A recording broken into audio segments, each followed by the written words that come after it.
So good morning and good evening. I'm Erin Daly. I'm Executive Director of Dignity Rights International. And on behalf of myself and my friend and co-founder, Jimmy May, I'd like to welcome you to the second season of Dignity Rights International's Reading Group. We created this forum to be able to engage in conversations with scholars from around the world about their cutting edge work in dignity studies. Last year, we had the chance to hear from Catherine Dupre and Stephen Riley in the UK, from Jacob Weinrib in Canada, and from Marcus Duwel from the Netherlands. This season, we're expanding our global outlook to hear today from Professor Chia-Shin Hsu, who joins us from Taiwan. Our next speakers will join us from Europe in about a month from now, and will speak about their new book, Human Dignity International Law. Can I just ask if you can mute yourself?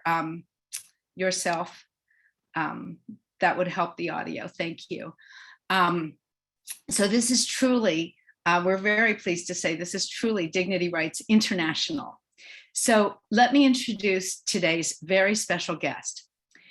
Jimmy is Associate Research Professor at the Institute of Law of Academia Sinica in Taiwan, and Adjunct Associate Professor at National Yangmin Chiao-Tung University in Taiwan. I apologize for the mispronunciation. Perfect. He received his LLB from National Taiwan University, an LLM and JSD from the University of Chicago, where he worked with Jeffrey Stone and Cass Sunstein on the evolution of defamation laws in Taiwan as a new democracy in a time of severe political polarization. I'm sorry to say, but that research seems like it might still be very relevant in many parts of the world.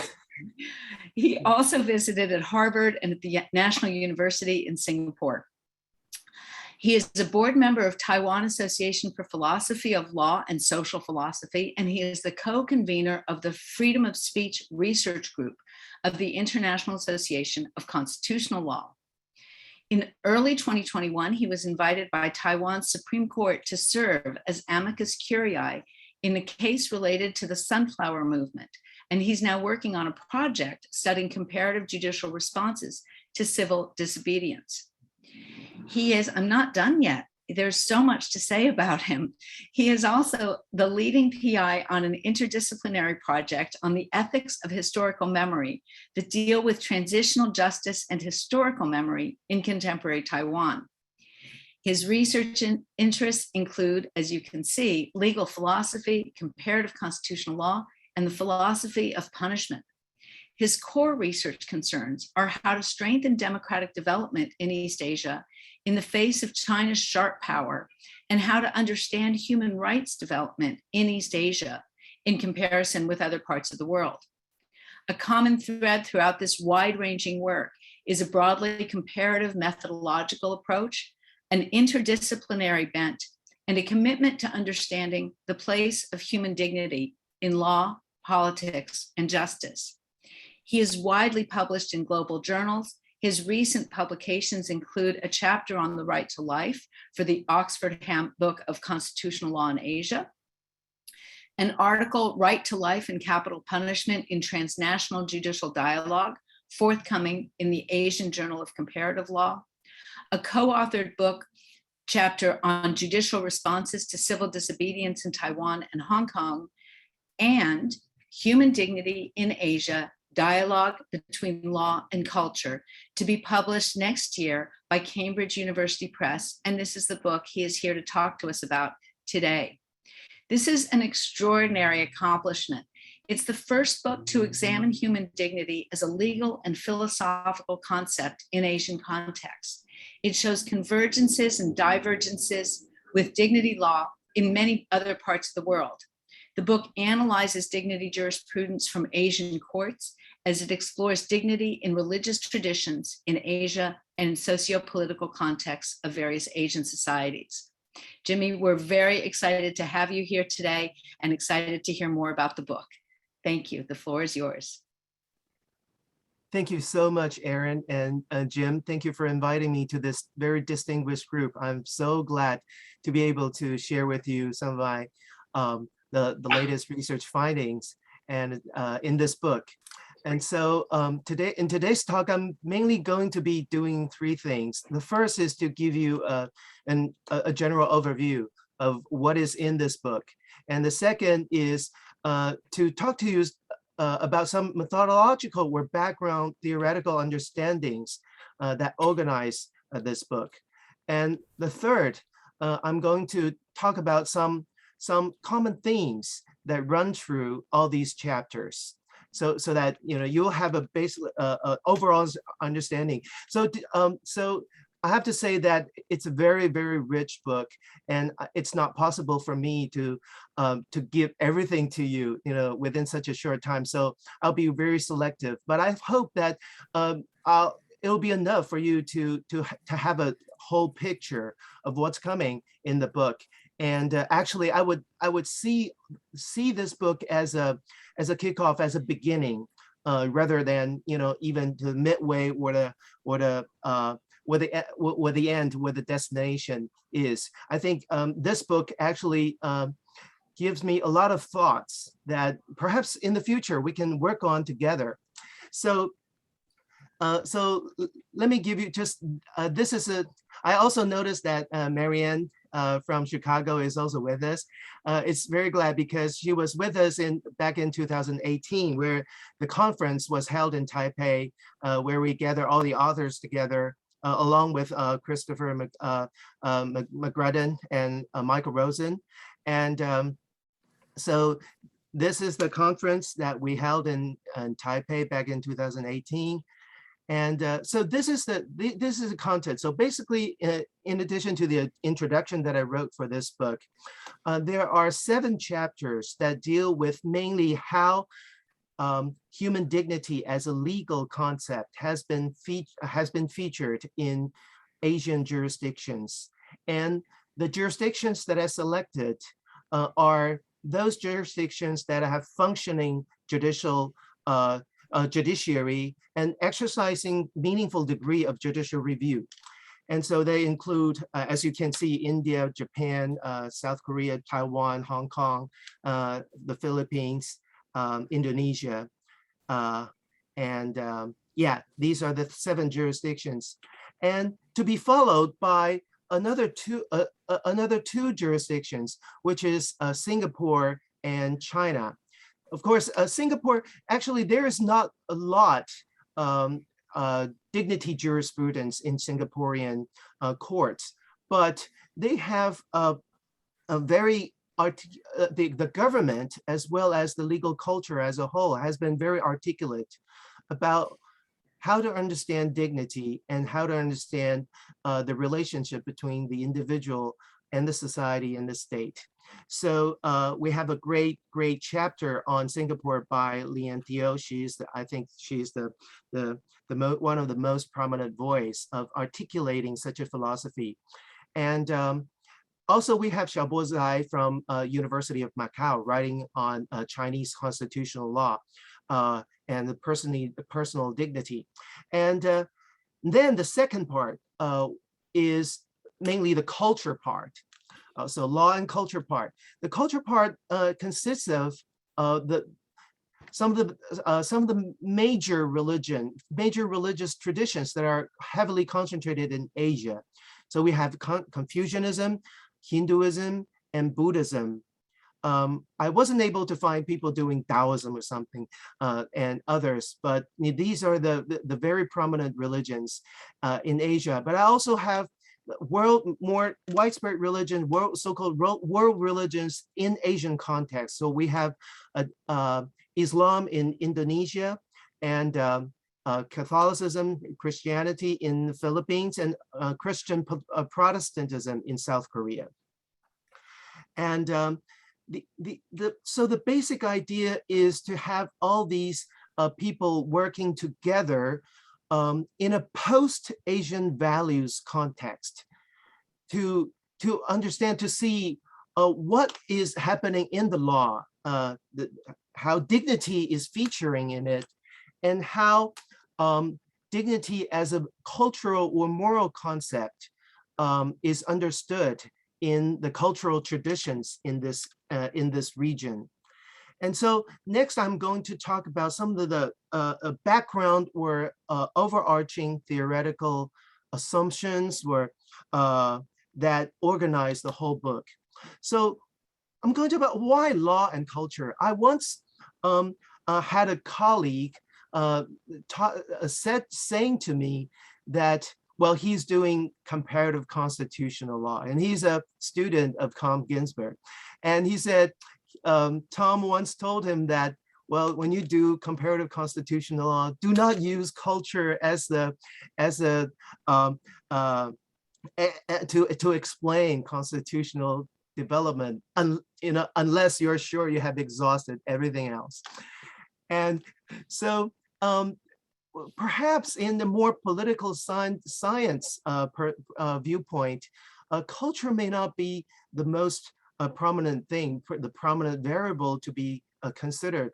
But I think, in my work for the past few years, looking at some of the very interesting issues, for example, the right to life, I realized that culture cannot be dispensed with.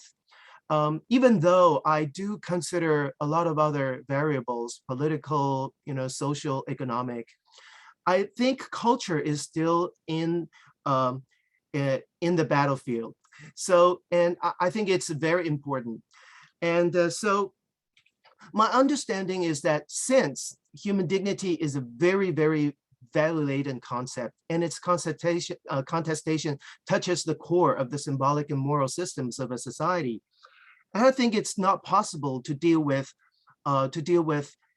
human dignity without also understanding the cultural environment in which it is being used, it is being contested.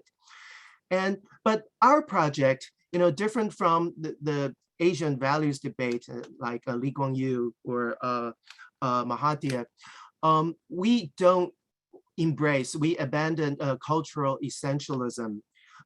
Basically, we understand the culture to be a congeries of ways of thinking, believing, and acting that are constantly in the state of being produced, and it is contingent, always unstable.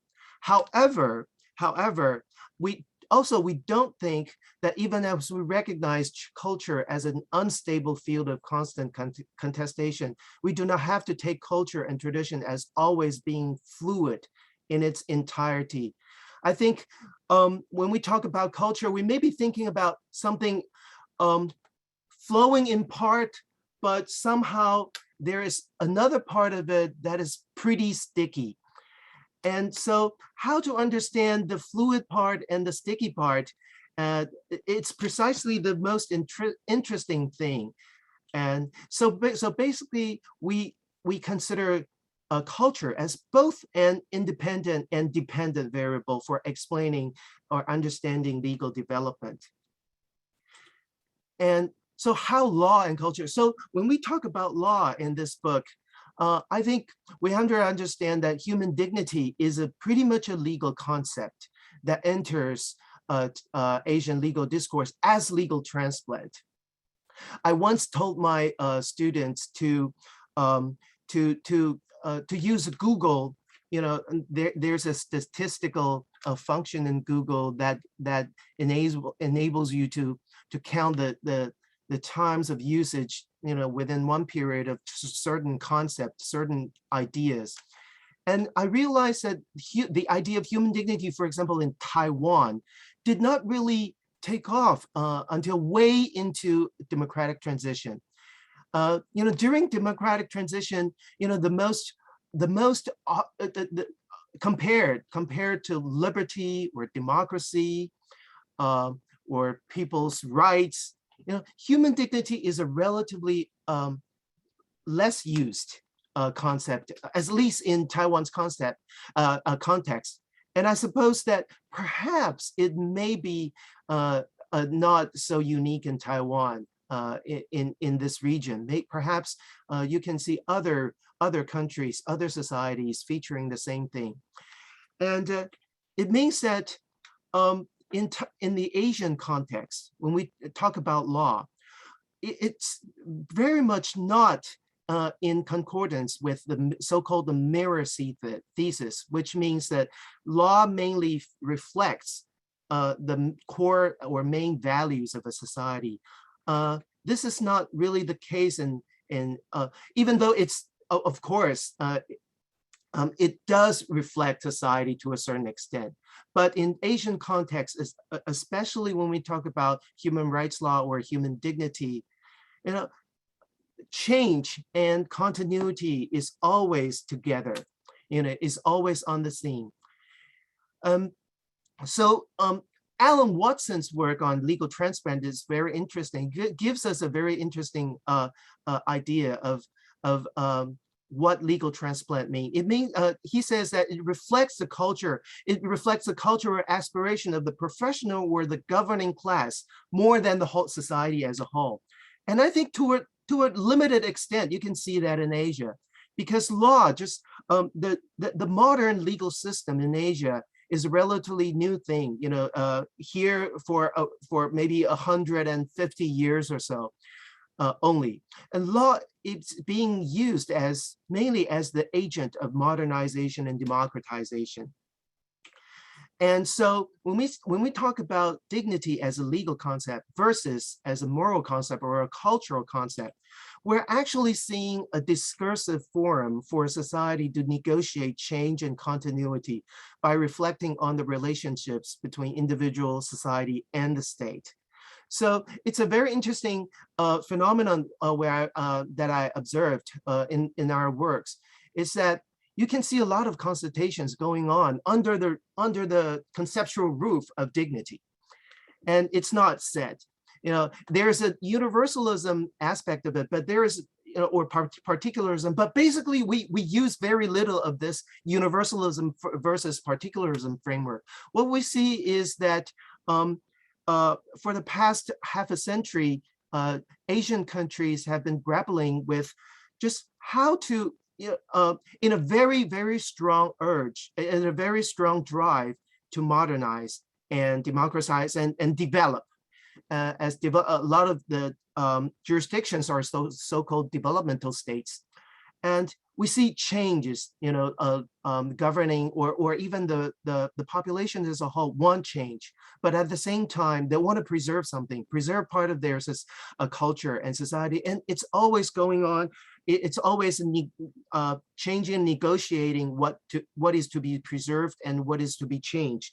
And all it's coming under the roof of the conceptual label of dignity. What does dignity mean? So just give you a very quick idea of when dignity entered into Asian constitutional or legal discourse.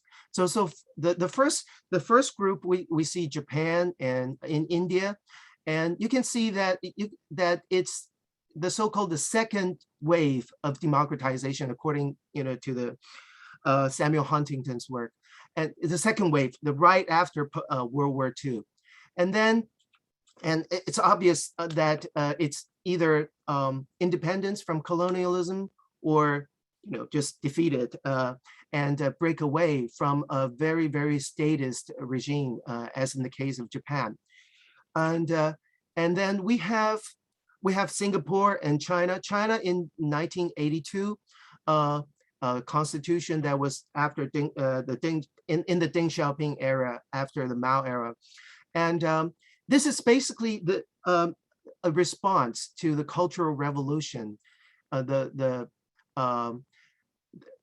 revolution that was triggered by Mao and turned the whole society upside down, destroyed most of the government institutions. And it was in 1982 that the idea of personal dignity entered into Chinese constitution. And then we have the third wave democratization being kicked off in Asia. So, and also in this area, human dignity entered into the constitutional discourse of the Philippines and South Korea, as well as Taiwan and Hong Kong in its 1997 transition back to China. Hong Kong Basic Law incorporated ICCPR and dignity along with it. And we have Indonesia, at the latter end of the third wave democratization, also joining the rank. And in 2012, we have ASEAN, the Southeast Asian Countries Alliance, the ASEAN Human Rights Declaration, also embracing human dignity. Even though this declaration is considered not binding and is questioned a lot by a lot of the international human rights organizations, but still I consider this a huge step toward building a human rights consensus or working toward it in the Southeast Asia. And actually this trend is spreading upward to Northeast Asia. And but still, of course, in recent years, the rise of populism is an issue, and especially this region under the influence of China, we are facing huge challenges. So now I'm going to talk about some of the interesting themes that run through all the chapters. The first is that we see a lot of convergence. I mean, you can say universalism exhibited in these jurisdictions, and the primary function of it, human dignity, is to build a foundation, is to serve as a foundation of the human rights law and a whole governmental structure that constrains and guides state power to prevent it from being abused. So I would say that, so you see a lot of examples in this area, so I won't talk about it in detail. It's rather easy to see. But there are also very interesting development. I would call it the second major theme is to facilitate or negotiate social change. So for example, and this is especially prominent in the area of family or gender issues. So for example, in Japan, you have the inheritance of illegitimate children case where the Supreme Court of Japan found unconstitutional one of the provisions in the civil code that prescribes that illegitimate children, just children born out of wedlock, are to inherit substantially lower portion in the inheritance. And they struck it down. The court struck it down. It's relatively unusual because the Japanese Supreme Court is well known for its passive and deferential approach. But so you can see change taking place here, but you can also see that there are preservations, more conservative cases. For example, the same family name case. So this case is very prominent in Japan in the sense that a lot of the women's rights groups are upset about this case because in this case, also about civil code in Japan, it's about the last name. So the civil code basically prescribes that a family must have a same last name, but you can choose, the husband and wife can choose. Together they can make a decision. However, in the Japanese culture, it's overwhelmingly just in favor of adopting the husband's surname. So in practice, just in law, at its face value, the law is neutral, but being placed in the culture, it has very, very binding culture. The result is that perhaps 95%, or even higher, family adopts a husband's family name. So we have also Taiwan after 2003.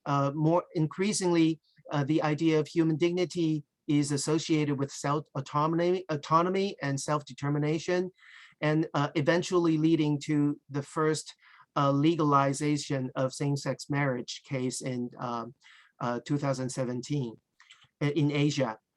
And also we have South Korea, also very similar. We have conservative cases, in conservative result and progressive result.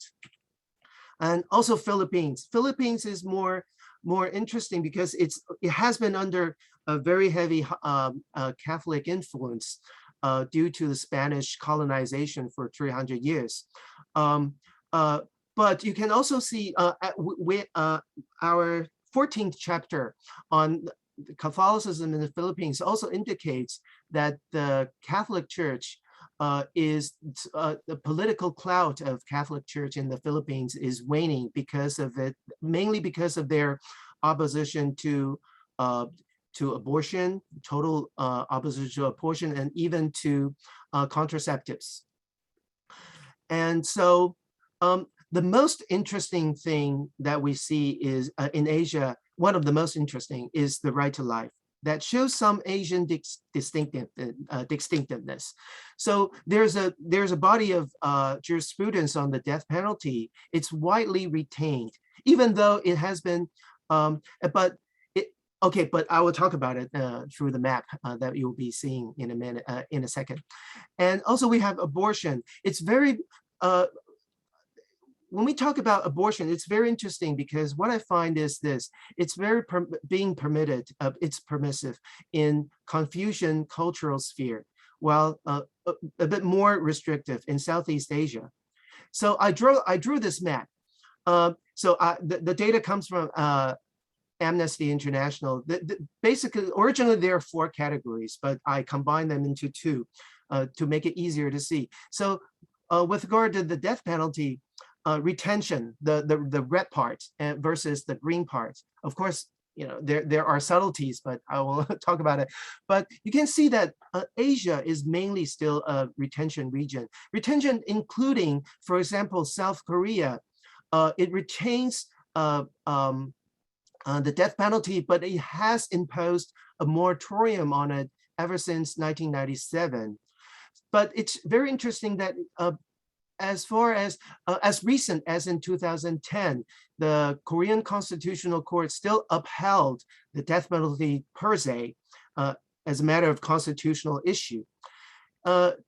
It's very interesting because the moratorium has in place for over a decade, but still the Constitutional Court would retain it, you know, at least as a matter of law. So you can see that the death penalty has a certain of a degree of a very resilient life here.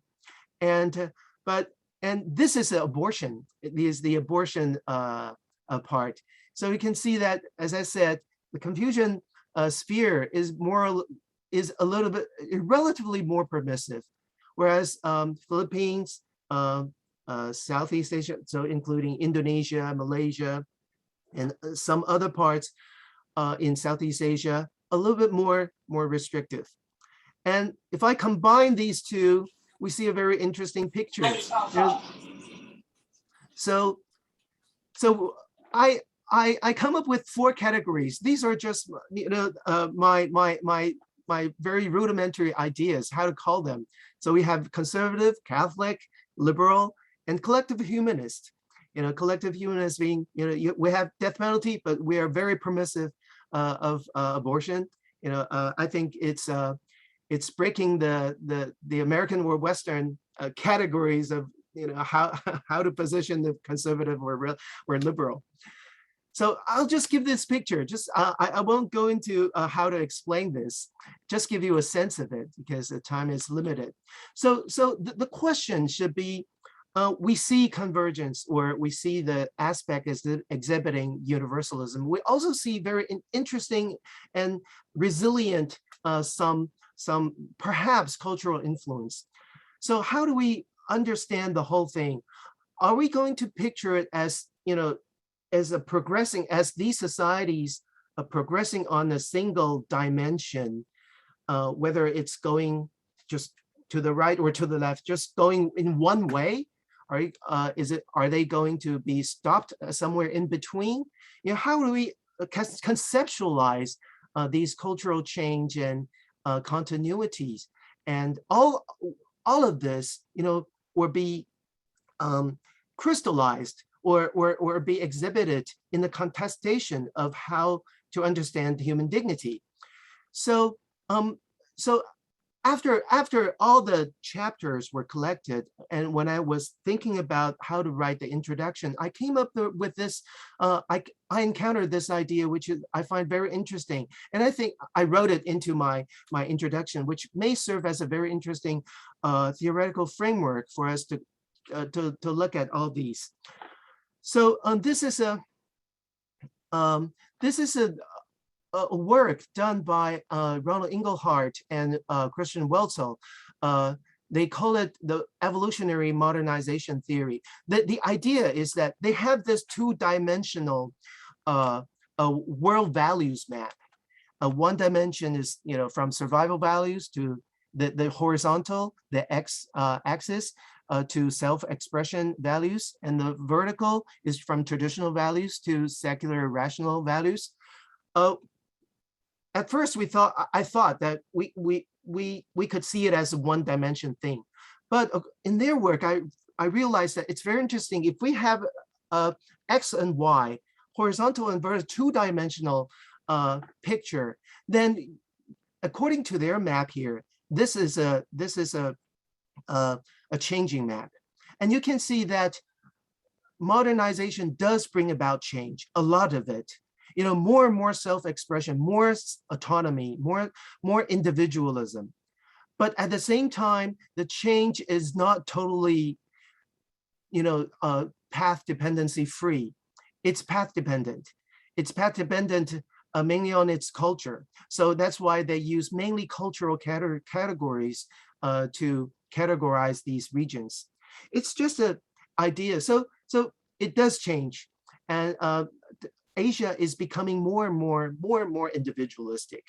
But at the same time, it's not going to be as, for example, if you see the Confucian region here in the upper middle, for the past 30 years or so, it has been changing, moving a little bit more to the right, but it has not been able to move as far right as the Protestant region. So my idea is that to understand dignity is pretty much to understand human rights as a whole. I mean, it's the hallmark concept. And so I think the idea is whether we see dignity as resistance, resistance in a lot of forms, or dignity as reciprocity. As the chapter in about Singapore, it talked about so-called relational constitutionalism. The idea is that whether dignity means, we think that there's some fortress of individual fortress that no society can intrude into. It's not the state, not the family, not the society, or is it a relational thing? Is it a reciprocal thing that it's more dynamic, it's always changing? So for example, during the pandemic, in a very an unusual or extreme circumstance, can the fortress be opened? Individuals' fortress be opened a little bit more to state regulation or society, even society pressures, social pressures.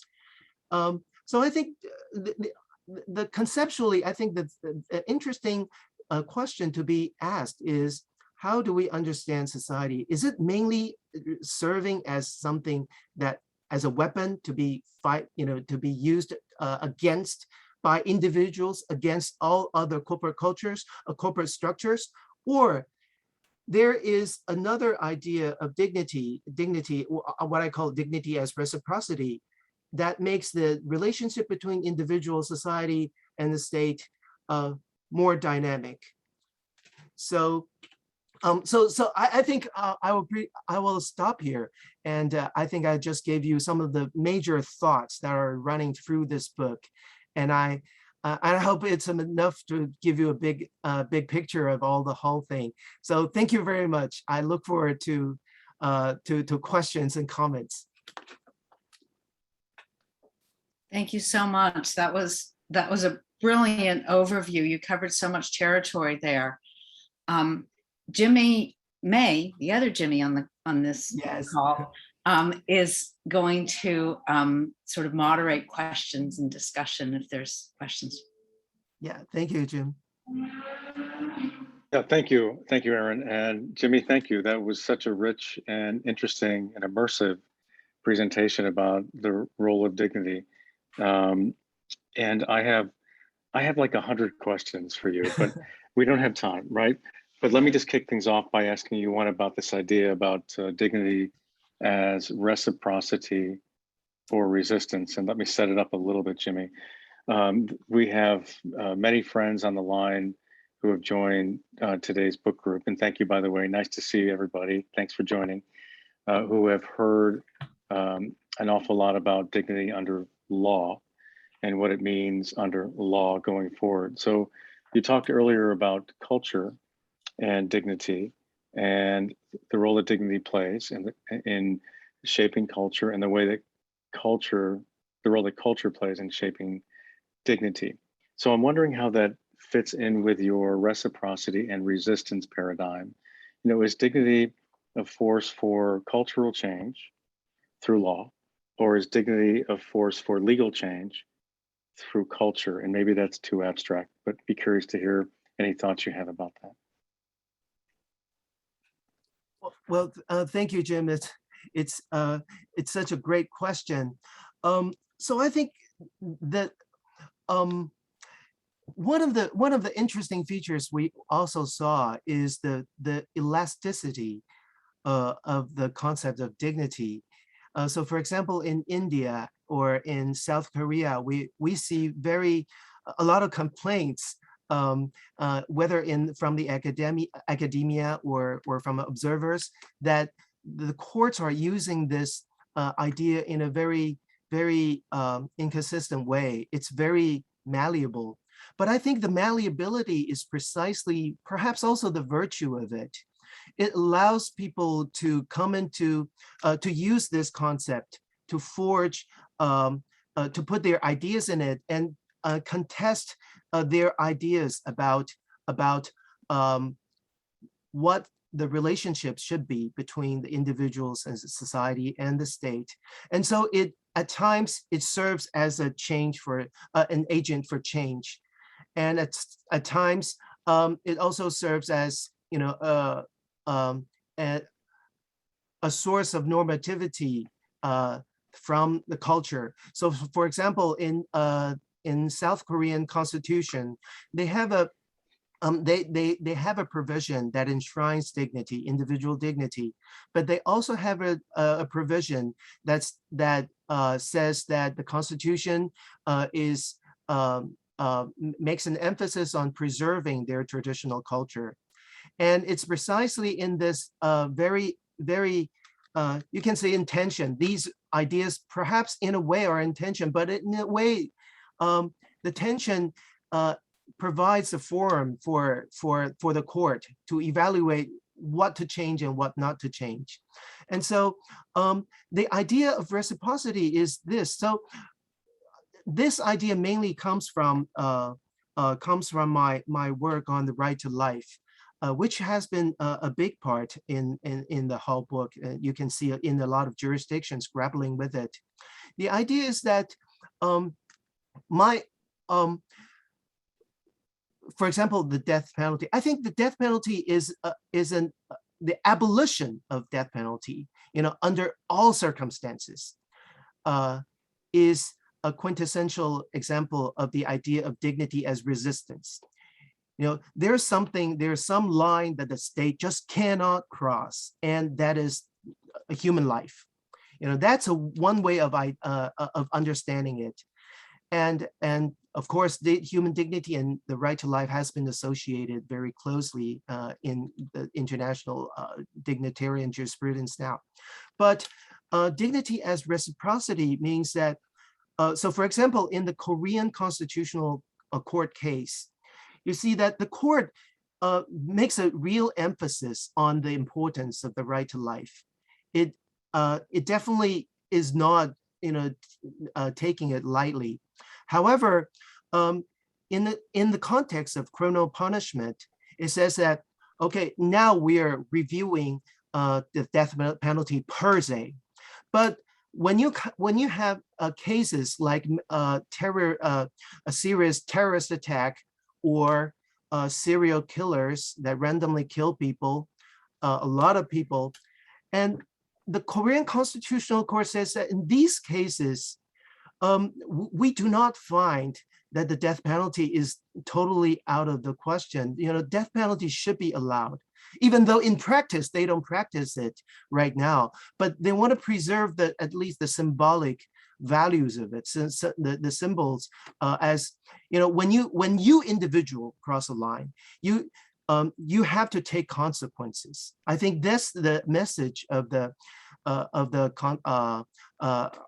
Korean Constitutional Court. And I take that as an example of reciprocity. It means that while the state or a society value human life for sure, but when the individual crosses a certain line, extreme line, you know, the individual's fortress, you know, cannot be just kept closed all the times, at all times. I think that's the idea of the Korean Constitutional Court. So I think that's how I see when there are extreme cases coming up, and, you know, the boundaries can shift. So reciprocity means some kind of dynamic playing out between the individual and the state. And so that's what I mean by dignity as reciprocity. Jimmy, can you go back a few slides, please, to the Yes. the one that showed the death penalty, where the death penalty is accepted and so on, that one? This one. Yeah, so this one I think is really striking. So, and I know that's the intention of it. My prior question was sort of abstract, admittedly. And by the way, Yes. thank you. That was just a brilliant response. It helps me understand the role of dignity better. So let me go from the abstract to the impossible, if you forgive me. Mhm. And that is that, you know, there's so much that divides what's known as, you know, in classical terms as the Western world and the Eastern world, you know, cultural values, recognition of socioeconomic and cultural rights, and, you know, again, using classical expressions, the Eastern world, and a recognition of civil and political rights in the Western world, or at least emphasis on those. But there seems to be some commonality, you know, and this diagram shows it. So it looks like when it comes to the death penalty, what unites Western and Eastern powers is acceptance of it. And I'm wondering, given that there's an emphasis in different ways on dignity, and the classical West and the classical East, sort of in heuristic terms, what you think contributes to that outcome, if you have any thoughts about that. Thank you. So Jim, do you mean that the outcome of acceptance of death penalty by Yes. both East and West in certain parts of the West? Yes. Okay. I think it's so, considering that, I think the beginning point is that abolition of the death penalty is a relatively recent phenomenon. It mainly took off after the 70s. You know, so for example, right after World War II, European Convention of Human Rights, there was still in the Right to Life, Article 2, it still preserved the death penalty as an exception, an allowable exception. So we can see that right after World War II, death penalty was still pretty much on the scene. But the abolition trend mainly took off after the 70s. So I think the question should be what happened after the 70s. And so some people say that it's mainly the international human rights movement. And in particular, for example, Amnesty International's decision to advocate for abolition. And I think it's just a phenomenon, actually. We have really not delved into the real explanation there. But I noticed, for example, that the recent human rights history revisionism controversy that centered around Samuel Moy. I think it strikes me as very interesting. It has, I think it may be an echo of what I'm trying to, reflect on, which is that. So he says that after the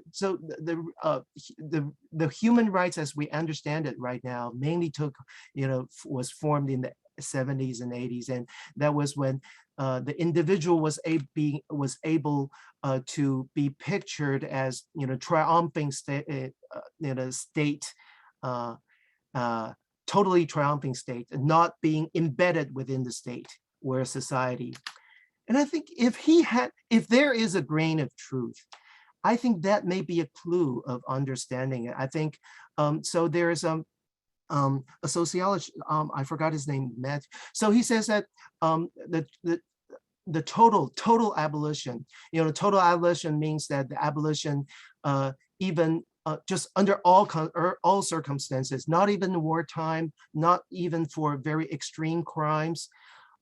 That is a triumph of the individual. That's the sacralization of the individual. So I think if there is a grain of truth in it, I think that might offer a little bit of an explanation of what we're seeing now. But it's a totally, I think, a new question, especially when when we see the controversy of human rights history revisionism and the death penalty. I don't think that I have seen any literature that link them together, but I think it's very interesting to compare them. And so it's not an answer really, but just to give Jim just what I'm thinking right now that may be pointing to some answer. Well, let me ask then a pointed question as follow-up to that. None of these are easy questions, of course, but it goes to the question that Sarah Evans has posted in the chat room, which is the paradox, at least the evident paradox, with countries that both favor the death penalty and favor what's known as the right to life, that oppose abortion. So, I mean, not to get into philosophical conversations about the political and societal theories behind all that, but just about the dignity side of that. Is there a way to reconcile those two poles, do you think? You mean reconcile the retention of death penalty and Jim, could you say what is being to be reconciled? Yeah, and I'm sorry, I'm sure Sarah would have done a much better job of asking that question than through me. No, you're doing a great job. But the paradox of favoring the death penalty, which as you've written about, and Albie Sachs has written about, and Aaron Daly has written about, dispenses with the idea of the essential notion of the equal worth of every human being. So, notwithstanding that, favoring the death penalty and permitting it, and in many places, those are the very same countries that oppose abortion, also on dignity-based grounds. Oh, Just okay. wondering if you have ways to sort of square that circle. Oppose abortion. Okay, so the problem is with the right to life, just how rigid or how expansive should the right to life, the boundary of right to life. I think I think this retention of the death penalty plus opposition to abortion, I think according to this map, I would call it it's the conservative position, right? The red part. And I think the red part, theoretically, if I want to be their advocate, I think the theoretical answer would be innocence, innocence of the individual. So the unborn, the fetus are totally innocent, whereas in the criminal punishment context, according to the trend of the right to life issue, even in those countries that, of course, so let's not talk about, so for example, Islamist countries, but the jurisdictions that I look at, even though they are retentionist countries like in Taiwan or Japan, their use has been pretty cautious, very, very cautious, very, very few cases being executed, and even sentence being given. And so I think the idea is, if to say something for the conservative, I think it's the personal responsibility. A fetus or a baby unborn is a person that has done nothing yet into his life, but personal responsibility has been should be borne by the criminals. That's one way of squaring them, and which is interesting, brings me to the very interesting position of what I call the collective humanist in East Asia. Okay, thank you, Jim. Yeah, very good. Thank you. That's super helpful. And then, the idea of dignity under law that you discussed earlier, I think is really captivating and potentially transformative. I mean, that's one of the reasons that Aaron Daly and I and others have made such a deep dive into the jurisprudence of dignity rights. 160 Yes. countries recognize a right to human dignity under law. So not just as a normative notion or as a value, but as you pointed out earlier, under law. And so it raises questions about, I think, about obligations and responsibilities as a counterpoint to individualist understandings of dignity. Aaron, would you mind, because I think again, I maybe coming from the voice of those who are asking the question rather than from me, it might be more effective.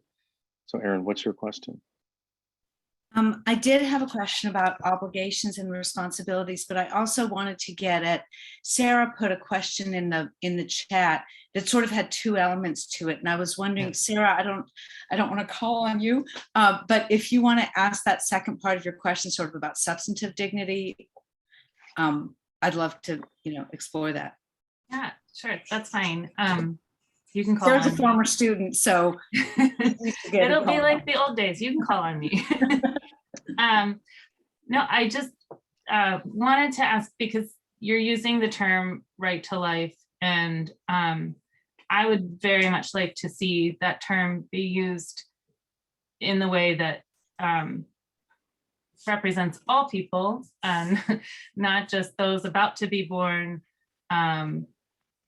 but I would like to take back that statement, I think, is what I'm trying to say. And so I just wanted to know if in your work on the right to life, if you're just focusing mainly on abortion and the death penalty, or if you're looking at other concepts of that phrase, of that term.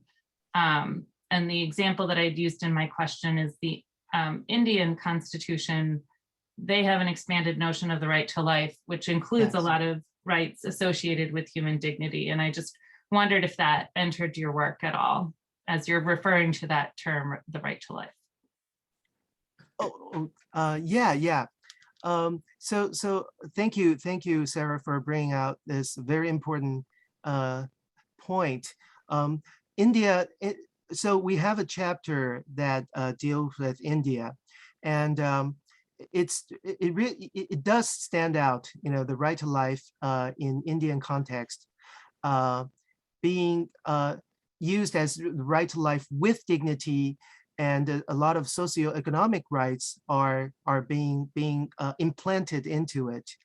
And I think that has a little bit to do with the constitutional text. First of all, as in the Indian Constitution, Article 19 and 20, because they have a relatively limited textual base to work from, in the beginning. So a lot of things were being, stuffed into the right to life. And Indian Supreme Court has been very creative and innovative in expanding this. And I think you're absolutely right that the right to life with dignity, the idea of dignity does impart in the right to life some new aspect that right to life alone, does not, give that explicitly. And so, but I also want to point out that we have here several conceptions of dignity in play, right? So here I think about Michael Rosen's book, the philosophical book on dignity, and he identifies several sub-meanings or conceptions of dignity. So you have worth, you have rank, you have dignity as composure or the conditions of and in which someone lives, how he looks, how he is being positioned in the social life, and dignity as respect. And I think here are in the Indian context of the right to life with dignity, it's mainly the third conception that are brought into play. And when we're talking about the death penalty, is mainly the first, the dignity as worth that is being discussed. And it's interesting that so many conceptions are being blended into this concept. And of course, it has its upside and its downside, just like we mentioned before. And it's what's most interesting about this idea. Thank you so much. Yeah, and Sarah's question raises the role of the right to dignity in socioeconomic context throughout the globe. I mean, that's Yes. one magical dimension of dignity of many, I think, is that courts across the globe, and including in Southeast Asia, and the chapters in your book that explore how courts are using dignity in India and the Philippines and elsewhere, have turned to a right to dignity to uphold gender equality and rights to education and rights to vote and rights to healthcare and rights to autonomy and a whole variety of things, and environmental rights.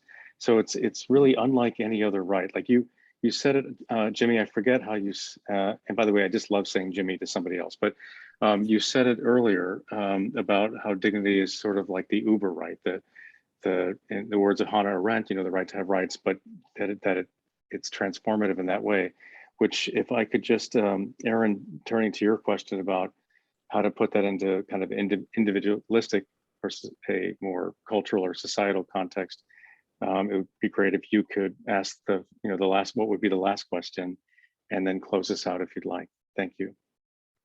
All right, I'll just ask it very briefly and invite anybody who can to just stay on for a few more moments because there's really so much to talk about here. I guess my question was just to elaborate. You've touched on this in various parts of your talk, but I'm wondering about specifically the issue of obligations and responsibilities to others, that we tend to focus on dignity as a right, as something that you go into court and claim for yourself or for your community. And I'm wondering if in the Asian context, the obligations that arise from dignity are more pronounced than they are, say, in the US, where we tend to be more individualistic in our thinking. Yeah, thank you, Aaron. This is a great question. So I'll start with, for example, Taiwan. What I see in Taiwan and South Korea, and perhaps Japan, dignity has mainly been used to assert rights, much more pronounced than asserting obligation. Even though Taiwan's constitution does contain articles on the people's obligations toward the society or to the state, but they're listed, they're enumerated. So, for example, you have to pay tax, you have to your obligation to serve in the military, at least the male, and to receive civil education. And but I think that especially in the third wave of democratization, I think the rights aspect of dignity is a lot more pronounced. even though the obligation was in the Constitution. But I think the obligation side of it is more is there. It's there. I think it's there in the balancing of rights, involving dignity. So you have the proportionality principle or review being used in many of these jurisdictions. In Taiwan, South Korea, a little less, but still there in Japan, and the Philippines a little bit, because the Philippines is under much more American influence. And you see the balancing, how the balancing is struck. And so it's usually so for the court to, so for example, in South Korea, there are cases dealing with the individual's obligation toward their parents or their familial obligation. And so I think what dignity's role in these cases is to negotiate, between the social obligation and what the law can do to the individual. And so it's more delicate. It's not as pronounced as like, you put in like Bhutan constitution, you put it in, saying that, okay, you have the obligation and, it has to do with dignity. But I think it's more nuanced, but I think it's there. Obligation, individual obligation toward the family or to the society as a whole is always being, on the balance with the right aspect or the assertive rights, negative liberty aspect of it. Thank you so much. I do feel like we could continue this conversation for a long time. Yes. It's super interesting, and there's just so many different dimensions of it, and you're looking at it so broadly in so many different countries that there's really a lot to learn from this. We're all very much looking forward to the publication of the book early next year. So good luck with the final throes of that. I'd like to thank Jimmy for joining us tonight, and I'd like to thank you all for joining us also. It's been a wonderful conversation, so we really appreciate everyone's time. We know you're very busy, different times of the day, but we appreciate everybody being here this morning and this evening and during the day, and we look forward to seeing you soon at future DRI programs. Thank you so much, everyone. Thank you so much, Erin and Jim and everyone. Thank you so much.